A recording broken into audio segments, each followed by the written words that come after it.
Sending my condolences to those involved with FedEx and the incident that occurred today in Indianapolis. Our heartfelt wishes and prayers to those families, obviously the FedEx family, and all those that are suffering because of this incident. So I want to start by that. Secondly, let me start by it's great to see your smiling faces even underneath those masks. Live and in person is wonderful. This makes me happy because I feel like there's a little bit of sense of normalcy. So it's great seeing you guys, even y'all on Zoom. Brian, shocked you didn't get on a flight to fly down here, but glad you're feeling better as well. But again, I mean that wholeheartedly. You guys cover our program and do a nice job doing it. And again, it's about the student athletes, and so I appreciate what you guys do for them. I wholeheartedly mean that. So great to see you guys here in person. And then thirdly, man, what a great turnout! What a beautiful evening. I mean, it makes you proud to see the Liberty Bowl with so many of our fans, thousands and thousands of fans out there. It looked great. The weather turned out perfectly. They were loud. Our players were proud and excited to see them. It gave you a sense of, man, we're getting back to where we want, but we miss that and we miss seeing them. And so, well, what an for lack of a better term, what an awesome night. It truly was. I like the way our guys went out there and competed, offense, defense, minimal special teams tonight, but it was just great to see. I think our guys battle. Like I've told you guys a long time. I like the culture of this group. We got 102 young men out there today, which is the most we've ever had for a spring game. We were banged up at some positions, as you guys know, and a lot of those guys were off on the sidelines. But look, I'm proud of this group. 15 practices, something we didn't have the opportunity to do last year. Still a lot of competition, right? That's going to carry over into the months of May, June, July, and August before we kick off. So a lot of work to be done. We're certainly not where we want to be, but truly proud of the efforts of the young men this spring. I was glad they were able to put on a display for the city tonight, and so it was a great evening, and it really just a tremendous effort, with the vaccinations to having a great turnout tonight. But it was a great city for the 901 and the University of Memphis football program. Open up to any questions. Ryan, I guess really, even though you guys had fans last year, and even though some of these guys have been in the Liberty Bowl, just the guys said it was more electric. What did it feel just kind of like going out there? Did it feel just like a different atmosphere than just a regular game? Yeah, absolutely. Well, we played a ton of 11 a.m. games last year, probably mostly my fault, but it was great to be back underneath the lights and have what seemed to be more fans than we had during the season, and it did feel different. This is a different team. This 2021 ball club is completely different. I talked to you guys last year. Even it was a different team that played in the Cotton Bowl. I mean, you look around and some of you guys were saying, "Well, who's that jersey? Who's that?" And a lot of new faces, and so. There was excitement. I think the young men or student athletes were excited to get back out on the field, Evan, and to be around our fans. So it just felt differently. You could sense the energy in the locker room. Any chance you get an opportunity to line up in a Liberty Bowl, especially when you go 14 straight practices, right, against each other at South Campus. We got great facilities there. Sometimes it's a change up when you go in the indoor, but it just felt great. It felt right to be out there tonight. And there certainly was a sense of excitement and urgency amongst our guys. And it was certainly a lot of fun. Hey, Coach, you had a bunch of breakaway plays on offense, a bunch of takeaway plays on defense. What do you take away from the totality of the scrimmage? Yeah, absolutely. I'd be really nervous if one side dominated and we looked up and then I'd be answering those questions. What the heck's going on with the offense? What the heck's going on with the defense? Nice thing is at least I minimized the special teams, right? We still got to improve our kicking game, which we well know of. But it was good to see, right? You never want to see a bunch of turnovers on offense, but I was proud to see some of those guys on defense step up and get some turnovers, right? Some new faces. I mean, I don't know, I believe Greg Rubin with the interception and who got the other one? It was, and Julian, right? I saw him on the big screen. Yeah, Julian. And then didn't Rodney have one too? Yeah, so exactly. So, you love seeing that takeaway belt out there, which is great. That's, our defense can hang their hat on that. But then, I was proud of seeing some explosive plays on offense. That's what you want to see. I was proud of the way the running backs ran. I thought they ran hard. I thought the offensive line came off the ball in the run game and did some nice things, but it was a good back and forth, right? Sometimes we had, and you guys will ask about the quarterback, but we had a rotation, of guys playing the different quarterback position, different. So one was with the ones one time and then mixture of guys. Everybody on our roster that was healthy and dressed out got reps tonight, which was great to see. It's something you always want to see. And again, it was, like I said, this is competition and very, very few spots on our roster. You can sit there and stamp and say that kid's a starter, right? One of them was just sitting here in the seat before me. But other than that, I mean, that's the beauty of this thing. And we've talked about this as being roster management. It still will be. I can just promise you guys that. Look, there's probably going to be news that's coming out next week. It's just the reality of what we're in. But I've got to do a good job. I can't get too high, can't get too low, and continue to grow with the young men we have here. And like I said, I'm really proud, but it was good to see the back and forth competition for sure. Ryan, here's from the QB spot. Obviously, you're rotating 4 guys clear night. I'm curious, do you have in mind, I guess, how quickly you think you need to narrow it down once you start practicing again in August? Yeah. Or is it something where you'd be comfortable going up till Once September 1st gets there, I'll, that not my whether son. you announce it or not, Yeah, whatever. exactly. Like, you know what I mean? You guys know me, just to put y'all a little anxiety in y'all's deal, hold it off till Sue goes out there for coin toss, right? Do you think, though, you have to narrow it down quickly when you get to August camp? Or No, I don't think so, because the beauty of it, you remember last year we only had 9 practices in training camp. And so I look at this as let's maximize every opportunity.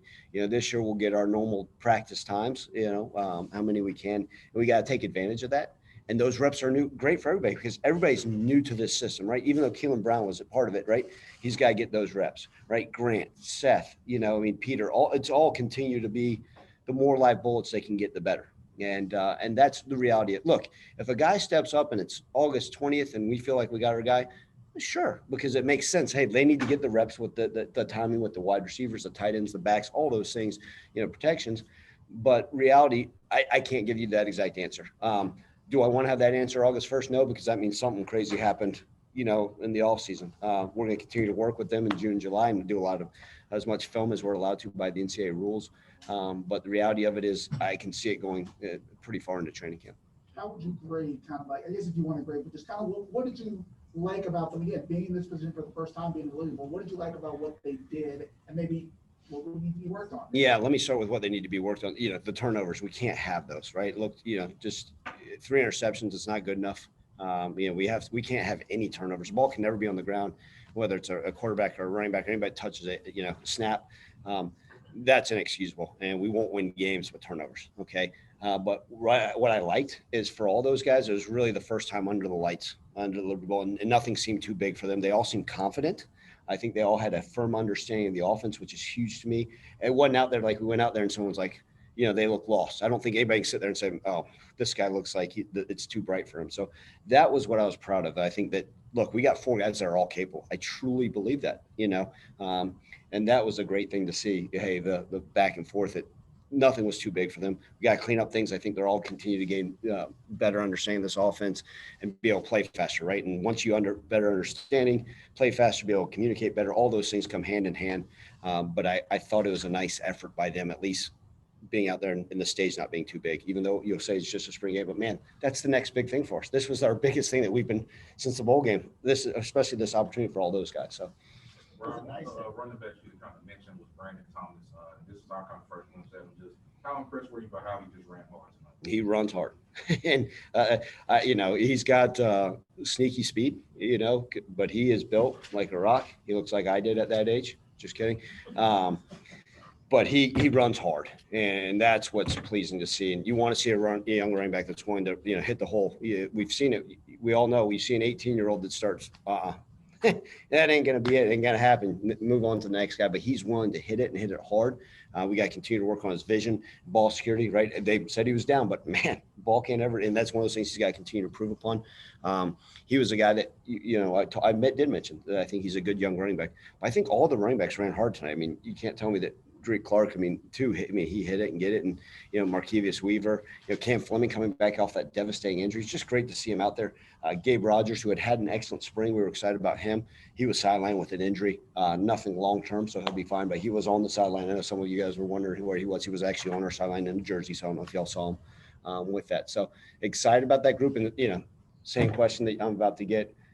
Look, I don't want to play 7 running backs versus Navy like we did last year. I'd like to get it down, but the good news is they're capable. You guys can't look out there and say, man, Ryan, you don't have guys. I think we got legit guys, and that's the cool thing about this whole deal. Nice to have the alums there, the former players. I mean, it felt like between the fans, the former players, the women's coach, it felt like. Wasn't that great?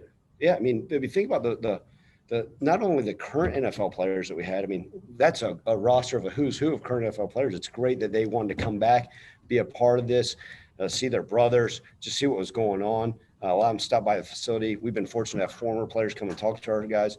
Obviously, Coach Merriweather, we had her speak to the team. Everybody's excited about her. the legend Isaac Bruce. I mean, it just felt right. Like I said, that's the right term. It felt right. It felt great. It was exciting. I was on cloud nine the minute we got on those buses come over here, because it was like, all right, we're back to ball, back to what we want it to look like. And man, it's an honor to have those people back. Coach Rip Shearer came and talked to the team. Not many coaches would have a former head coach that was there for 6 years. And like Rip said, he goes, well, they fired me, Ryan, on my way out. And I said, look, man, and I know Rip from the days when he was with the Panthers and I was with Minnesota, but I got a lot of respect for him. All those people that built this before, look, we need to honor those people, respect them. Those guys that are currently playing, those guys, whether they play one, they all built into this program, right? It led us to be where we are. For Calvin Austin, a walk-on, to see what Anthony Miller did as a walk-on, and now, a draft pick, and then playing, in the NFL, right? Isaac Bruce, a Hall of Famer, to be able to talk to the team in the locker room beforehand. Chris Claybrook's a guy that really played spotty as a senior, right? Wasn't a full-time starter here, now in the NFL, right? All those guys. It's no different for Rip Shearer to be here, for all these other people. The other day, just came by, and it was just great for him to be around. And I think that's awesome. And I've got so much respect for former Tigers, and whatever their role was, because they poured into the Liberty Bowl, they poured into this program, and allowed us to be the type of program we are here today.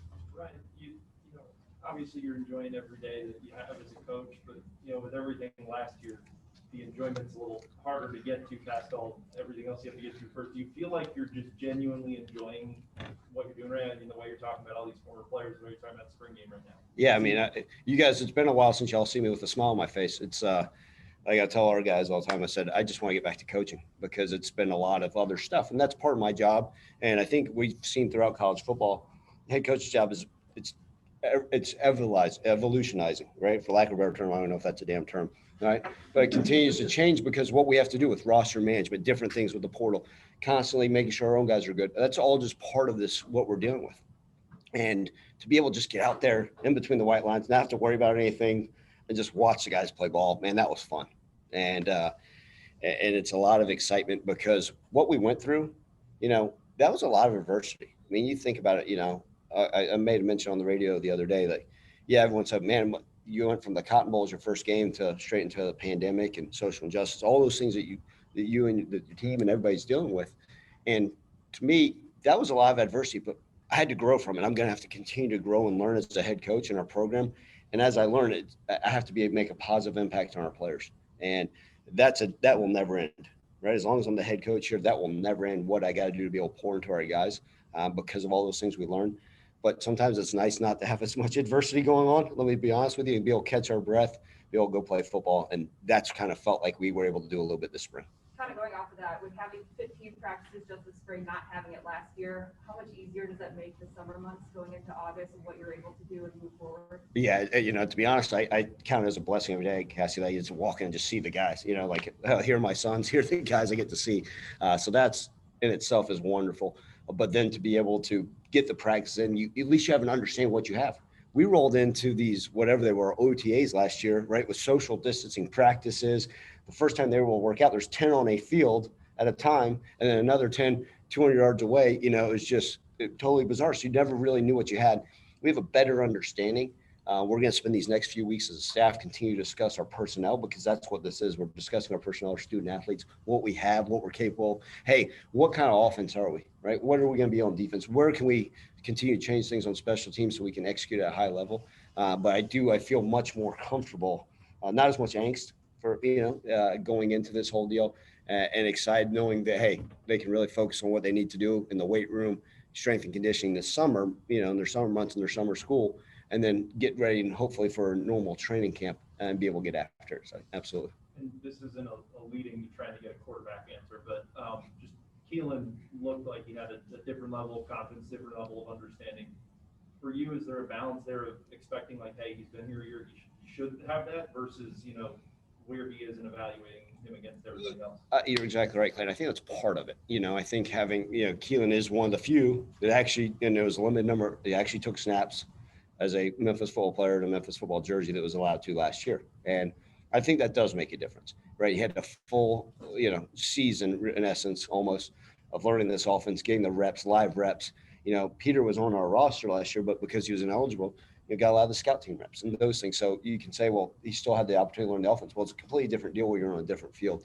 So Keelan, who's been a part of it, yes, you could see the confidence. You're exactly right. I mean, I think it was pretty evident by everybody.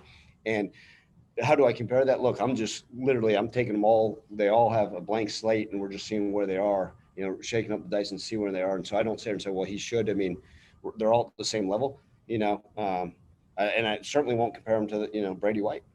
Someone asked me that the other day. Well, how are they compared to Brady White? You can't right now. That's not fair. And that's shame on me if I do that. But like I said, they all bring different attributes. They all have different things that they're good at, and then things that they need to continue to work out, like every quarterback. But like I said, we got 4 capable ones, and it's fun to watch that battle continue. Anybody else? Hey, Coach, do you have more angst going into this season with not a quarterback going in versus last year, which was your first year not knowing what to do? Which one is more? Every year there's going to be angst and stress and the unknowns, right? That's part of this profession and part of dealing with 18 to 22-year-olds. There's always the unknowns. What are you getting day in and day out, right? I mean, we've seen like that. The roster can change, and that's the nature of this whole thing. But I've got confidence in the way we do things as a program. I've got a wonderful coaching staff and support staff, and I trust the process that we're going through. So, again, kind of I mentioned not too high, not too low. It's just, hey, whatever happens is we're going to control what we can control and continue to pour into our guys. And I think we'll like that result. And so there's always that uncomfortable feeling because until that ball gets going, look, I'm as nervous about Nicholls State as I will be whatever game we play. And that's because that's the next one for us. But I hate to say this, and my players probably don't want to hear this. I'm ready for August 1st to get here. Let's go and get training camp going, maybe catch our breath and get going. Be back to a little bit of normal recruiting maybe this summer as well, but it'll be good that way. All right, Coach. I think we'll take a few questions from Zoom. Okay. Yeah, we've got Brian. Hey, Coach, touching on recruiting, this summer you'll have, camps. How important is having those camps where you get to see the recruits on hand? Yeah, Brian, you're exactly right. I mean, to be able to have those camps, as you guys know, by NCAA rules, we're allowed 10 camps. And so we can viviate that however we want, right? We could do 5 on our campus, and then it sounds like the NCAA is going to allow us to be able to go other places. And so maybe that's 5 days other places, and to be able to spread a wide net and see as many kids as we can, right?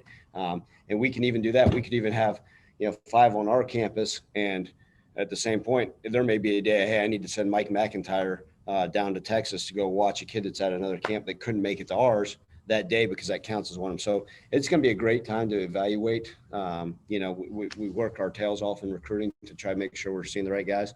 And I think being able to see guys in person is going to be huge. At the same point, we're also doing a lot of official visits in June. So it's, you got to be, where do you bounce, right? Do you go try to, if you got prospects coming in, then you may not be able to get to as many camps as you want. So, and then, we're going to continue to work with, our city and our university about our camp regulations, what we're doing on our campus. But I think the camps are going to be very important. I'm excited to be able to watch prospects work out and move around. And last one for me, going forward, do you still envision using Zoom and other type of technology that you had to use last year going further? Yeah, Brian, I think that we've all learned things from this pandemic. I know there was a question that was asked to me about 4 months ago. What will I take from the ability to use electronics, Zoom, FaceTime? I think it's going to still be important. I think one of those things is being able, our recruiting staff does an excellent job of getting guys on, FaceTime calls where we're on that. I think Zooming is now allowing us, instead of passing around a cell phone in a meeting, we can Zoom and show a presentation with our whole staff in there. So I think we're going to take advantage of that. You have to, as you guys well know, if you get behind in what you're doing recruiting, you got no chance. And so you always have to be cutting edge. We got people that are a lot more creative than me on our staff that kind of help guide us with what we want this to look like. So we're going to constantly be saying, okay, what can we do? Continue improving recruiting. I'm an old school guy. I'd still love to go see a guy work out in pads and see what they're capable of. But if Zoom's the way we got to go, we're going to continue to use that to our advantage. All right. Thank you, Coach. Thank you, guys. Thank y'all. Appreciate it. Great seeing you guys. Y'all be safe, okay? Hey, Brian, they ain't cut your budget because you Zoom.